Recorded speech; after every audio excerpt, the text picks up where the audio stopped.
உங்களுடைய பேர் என்னங்க? எங்கேருந்து வரீங்க? என்ன தரவரிசை எண்? என்ன துறையை தேர்ந்தெடுத்திருக்கீங்க? நான் கன்னியாகுமரியிலேருந்து வரேன். என்னோட ஓவரால் ரேங்க் வந்து 860. அக்ரிகல்ச்சர் டிபார்ட்மெண்ட் எடுத்திருக்கேன். என்ன என்ன படிச்சிருக்கீங்க? எப்படி டிஎன்பிஎஸ்சிக்குள்ள வந்தீங்க? என்னோட நேம் வந்து ஆட்லின். இன்ஜினியரிங் படிச்சிருக்கேன். டிஎன்பிஎஸ்சி ஒரு 2021லேருந்து நான் ப்ரிப்பேர் பண்ணிட்டு இருக்கேன். எத்தனாவது முயற்சியில் வெற்றி பெற்று? இது தேர்ட் அட்டம். எவ்வளவு கேள்விகள் போட்டீங்க? 155 கொஸ்டின் போட்டேன். முதல் 2 முறையில் என்ன தவறு பண்ணதான் நினைக்கிறீங்க? ஏன் அப்போ தோத்து போனீங்க அப்படின்னு நினைக்கிறீங்க? முதல் 2 முறை வந்து மேக்ஸு, தமிழ் வந்து கொஞ்சம் மார்க் கம்மியாயிடுச்சு. இந்த வாட்டி கொஞ்சம் அதுக்கு கான்சன்ட்ரேட் பண்ணதுனால இது பண்ணேன். இந்த 2 முறையை விட தமிழ் இந்த வாட்டி கடினமாக இருந்தது இல்லையா? எப்படி எழுதுனீங்க? எவ்வளோ கேள்விகள் போட்டீங்க? இந்த வாட்டி நான் 80 கொஸ்டின் போட்டேன். சிலபஸ் வச்சு இந்த வாட்டி நாங்க புதுசா அட்டம் பண்ணதுனால எங்களுக்குமே எக்ஸ்பீரியன்ஸ் கிடையாது. அத வச்சு எந்த மாதிரி படிச்சீங்க தமிழ்? அதை பற்றி சொல்லுங்க.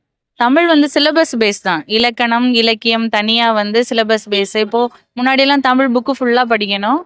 இப்போ வந்து இலக்கணம் மட்டும் படிச்சா போதும். அந்த மாதிரி சிலபஸ் வச்சு அந்த மாதிரி படிச்சேன் சார். வேற எதுவும் சோர்ஸ் படிச்சீங்களா? இல்லை ஸ்கூல் புக்ஸ் மட்டும்தான் படிச்சீங்களா மேம்?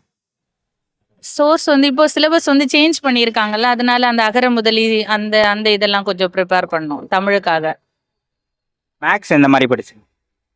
மேக்ஸு பெர்சன்டேஜ் அந்த டாபிக் வைஸ் தான் ப்ரிப்பேர் பண்ணோம் ஃபுல்லாக. Question old question, new question அந்த மாதிரி ஓவராக நிறைய கொஷின்ஸ் வந்து ப்ரிப்பேர் பண்ணி அந்த மாதிரி பண்ணோம். பிஒய்க்யூவில் ப்ரீவியஸ் இயர் கொஸ்டின் பேப்பர் பார்க்குறோம் இல்லையா? அது எந்த மாதிரி பார்க்கணுன்றதை சொல்லுங்க மேம். எல்லாமே டெஸ்ட்டு தான். நம்ம ப்ரீவியஸ் இயர் கொஷின் பேப்பர் வரும்போது எல்லா டெஸ்ட்டுமே நம்ம அப்ளை பண்ணோம். டெஸ்ட் அட்டன் பண்ணிகிட்டே இருந்தோம்னா நம்மளுக்கு ஒரு எக்ஸ்பீரியன்ஸ் கிடைக்கும். ஆல்ரெடி பண்ணதை வச்சு அது எக்ஸ்பீரியன்ஸ் எல்லாமே நம்ம அட்டன் பண்ணுறதை வச்சு இது பண்ணுறோம். ஜிஎஸ்ல 6 யூனிட் இருக்குல்ல, எந்த மாதிரி படிச்சீங்க 6 யூனிட்டுமே நீங்க? ஃபர்ஸ்ட் வந்து இப்போ நியூ சிலபஸ் படி வந்து எக்கனாமிக்ஸ் வந்து 20 கொஸ்டின்ஸு. அதனால ஃபர்ஸ்ட் ப்ரிஃபரன்ஸ் வந்து எக்கனாமிக்ஸு. ரெண்டாவது வந்து பாலிட்டி. அது 15 கொஸ்டின்ஸு. அப்போ இது ரெண்டுமே ஃபர்ஸ்ட் ப்ரிஃபரன்ஸாக வச்சுட்டு ஃபர்ஸ்ட் இதை தரவு பண்ணிட்டு நெக்ஸ்ட்டு ஹிஸ்ட்ரி, ஜியாகிரஃபி அந்த மாதிரி யூனிட் 7லேயும் கொஸ்டின்ஸ் வரும். அதை பேஸ் பண்ணி சிலபஸ் பேஸ் பண்ணி தான். என்ன சோர்ஸ் படிச்சீங்க ஜிஎஸ் பொறுத்தவரை?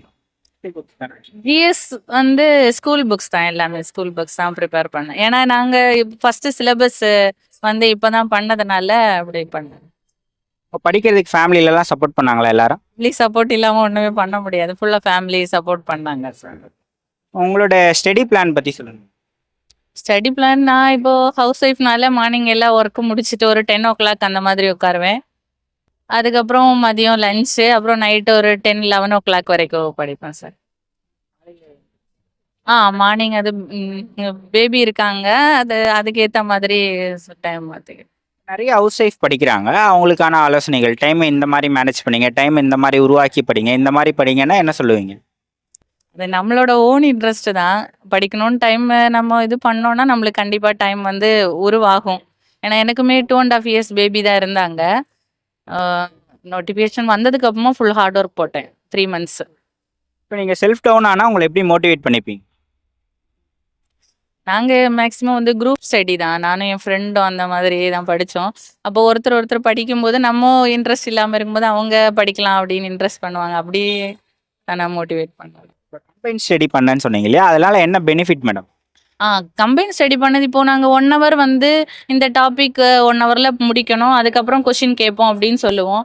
அப்போ நம்ம வந்து ஏதாவது லைன் வந்து மிஸ் பண்ணியிருப்போம். அதுலேருந்து அவங்க கொஷின் கேட்கும்போது நம்மளுக்கு அந்த இம்பார்ட்டன்ட் தெரியும். அது பண்ணும்போது நம்மளுக்கு இன்னும் கொஞ்சம் தரவாகும் அந்த ஏரியா. ஷார்ட்கட்ஸ் அந்த மாதிரிலாம் வச்சு படிச்சிருக்கீங்க? மேக்ஸ் வந்து ஷார்ட்கட்ஸு, இது ஃபார்முலாஸு. அதே மாதிரி ஜிஎஸ்க்கும் பாலிட்டி அந்த ஆர்டிக்கிள் நம்பர் அதுக்கு எல்லாமே ஷார்ட்கட்ஸ் தான் நம்மளுக்கு யூஸ் ஆகும் அந்த டைம். ஒர்க் பண்ணிட்டு இருக்கும்போதெல்லாம் ஹெட்செட்டில் கேட்டுட்டு அந்த மாதிரிலாம் இருப்பீங்களா? அந்த மாதிரி இல்லை, ஃபுல்லாக ஸ்டடீஸ் தான் படித்தது. ஓகே.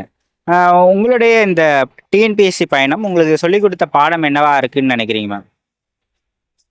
நம்மளோட ஒரு கோலை வந்து எய்ம் பண்ணோம், நம்ம அதை ஹார்ட் ஒர்க் பண்ணோம்னா அதுக்கான பலன் கண்டிப்பாக நம்மளுக்கு கிடைக்கும். எக்ஸாம் ஹாலில் என்ன மிஸ்டேக்ஸ் பண்ணக்கூடாதுன்னு நினைக்கிறீங்க? டென்ஷன் ஆகக்கூடாது. இப்போ நாங்கள் ஃபுல்லாக ப்ரிப்பேர் பண்ணிட்டு போனோம். ஆனால் நியூ சிலபஸ்ஸு கொஷின் வந்து டோட்டலாக இந்த வாட்டி சேஞ்சாக இருந்துச்சு. சரி என்னன்னாலும் பார்த்துக்கலாம் அப்படின்னு சொல்லி அட்டன் பண்ணோம். டென்ஷன் ஆனவங்களுக்கு கொஞ்சம் மேக்ஸ்லாம் லாஸ்ட்டில் டைம் பத்தாமல் போயிடுச்சு.